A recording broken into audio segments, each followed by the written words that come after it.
Salut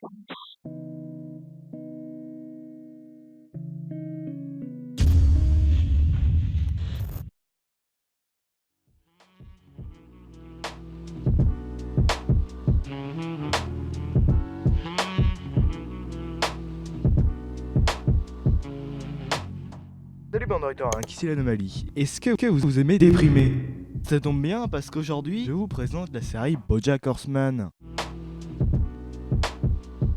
Durant cette vidéo, je spoilerai le moins possible. Promis. BoJack Horseman est une série américaine débutée il y a 5 ans, qui perdure d'ailleurs toujours à l'heure où je vous parle, et qui nous raconte sur 60 épisodes la vie de BoJack Horseman. Ce serait pas attendu, Ah merde, c'est dur, je vais débrancher. Putain, je sais pas ce qu'il a en ce moment, il est sur les nerfs. Peut-être parce que tu l'as tué avant de le mettre dans une télé, il y a tout hasard. Ouais, on s'en fout, qu'importe.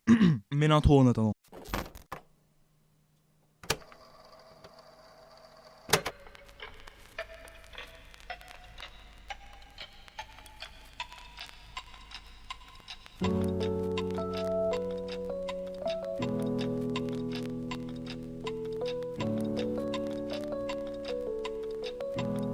Hey, what's the matter, honey? I don't sleep 'cause when I do, all I dreams of you. And in yours you say you keep falling out.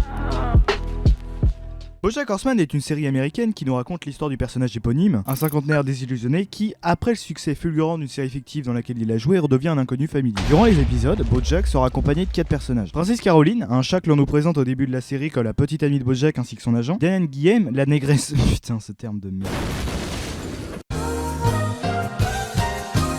La porte-plume de BoJack Horseman, car ce dernier, durant la première saison, tentera d'écrire une biographie avant de revenir sous les projecteurs. D'ailleurs, sa voix en VO est doublée par Alison Brie qui jouera dans Scream 4. Et attention, derrière toi! Dis-moi, tu trouves ça marrant, sale fils de... Il y a aussi Mr. Peanut Butter, qui tout comme BoJack avait dans les années 80 joué dans une sitcom, mais contrairement à ce dernier, lui joue toujours lors de la première saison. Et finalement, nous avons Todd Chavez, doublé par Aaron Paul, qui est le locataire de BoJack Horseman, ainsi qu'un énorme feignant. Après s'être fait virer de chez lui, il ira à une soirée chez BoJack Horseman et il restera 5 ans avant le début de la saison 1. La première saison à son arrivée fut injustement boudée par les critiques, ce qui montre leur incompétence ainsi que la flemme de regarder la saison entière. En effet, le début de la saison, comme pour Rick et Morty par exemple, elle permet de situer l'action ainsi que les personnages afin que nous, spectateurs, comprenons leur enjeu, leur envie et les liens sociaux qui les lient. Donc juger d'une œuvre uniquement par son début est stupide, mais bon, ici on n'est pas là pour parler de la vie de professionnel, mais en tant que spectateur. Si ça peut vous rassurer ce que des gens en costard ont pensé de BoJack Horseman, sachez que sur 27 nominations, la série en a gagné 12. Et si votre truc c'est plutôt les hommes en noir, sachez qu'il y a notre cher Rami Malek, alias Elliot, dans un des épisodes. La série est dessinée sous la tutelle de Lisa Anna Walt, une dessinatrice américaine qui imposera son style discernable entre tous à la série. Et bordel, que cette série est belle. La patte de Lisa Anna Walt se ressent dans le design des personnages ainsi que dans son réalisme. Bien que les traits soient plus épais que ceux de Rick et Morty des Enchantés ou Gravity Falls, grâce à plusieurs procédés, la série paraît plus réaliste. Notamment le plaquage de textures discrètes sur les personnages ainsi que l'utilisation occasionnelle de flou de l'objectif sur les arrière-plans qui consiste à créer l'illusion que la scène a été filmée par une vraie caméra. Je ne devrais pas écrire de si longues phrases, bordel. Mais bon, on va pas partir non plus dans de longues explications, des liens seront en description si ça vous intéresse. Et en plus de tout ça, ils en profiteront même pour caser un peu de 3D que l'on peut apercevoir dès le générique. Et tout le monde sait que tout est mieux en 3D. Mario, Metroid, Sonic...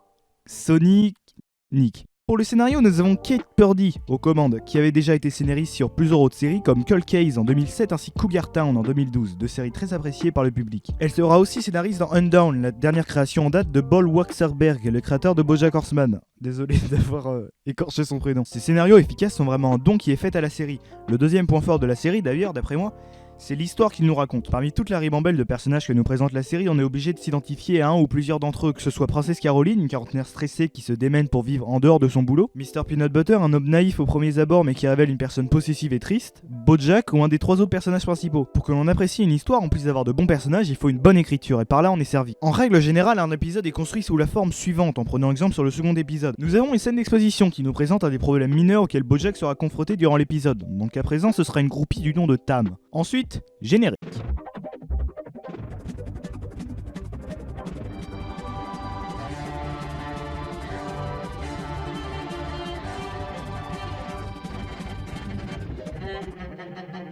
Par la suite, on nous présente le gros problème qui fera l'épisode. Et durant 25 minutes environ, entre les moments qui servent à faire vivre le scénario principal de la série, il nous reparle du problème. Là, je vous ai présenté le format habituel, mais bien souvent, il y a d'autres choses rajoutées à cette recette, comme mes petites préférées, les fins musicales pour appuyer la dernière action d'un personnage, et nous mettre devant les conséquences de ses actes passés. Et pour les chipolatas, j'aime beaucoup quand il y a de la sauce.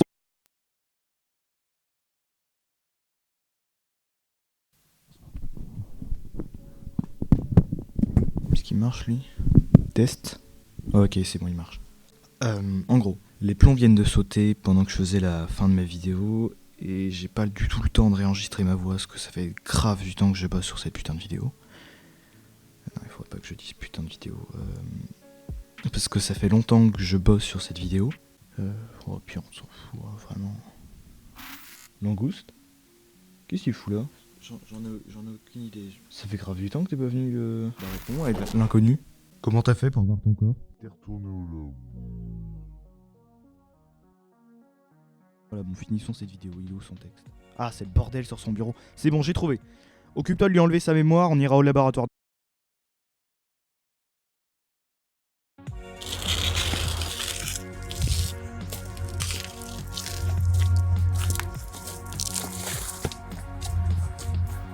Occupe-toi de lui enlever sa mémoire, on ira au laboratoire demain. Pour les amateurs de Vaporwave et de Lofi, vous avez déjà sans doute entendu une phrase tirée de la série. En effet, disséminée durant celle-ci se cachent des phrases banales qui réussissent malgré tout à toucher là où ça fait mal.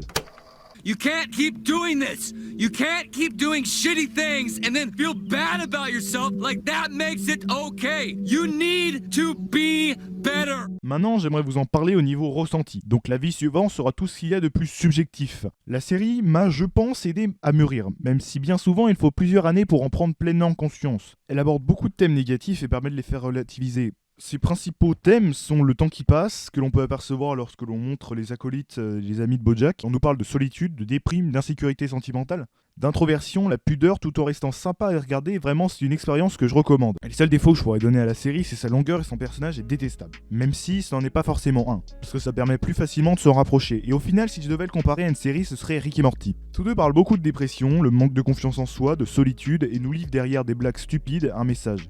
Vous n'êtes pas spécial, vivez comme vous voulez. Vous n'avez qu'une seule vie, vous n'avez pas de temps à perdre pour toutes ces conneries. Rien n'a d'importance. Bojack livre lui aussi, d'après moi, un message qui est un petit peu différent de celui de Rick et Morty, que je synthétiserai ainsi. Tu es spécial pour des gens, vis ta vie, même si elle est dure, cesse de fuir et affronte. Sur ce, à bientôt et restez en pleine santé. Entre les lignes de ma fiche de paye, fort en théorie, nul en pratique. On cherche à vivre des trucs fantastiques, mais on fait que des conneries. J'ai tout le temps la gueule dans mes ordis, j'ai plus envie de sortir, m'éclater. Je voudrais dormir des années, je suis décalé. Je me lève quand la nuit tombe, à côté de mes pompes, je regarde le monde se dégrader. Noyé dans la pénombre, je compte les secondes. Je voudrais déployer mes ailes, pouvoir rejoindre le ciel étoilé.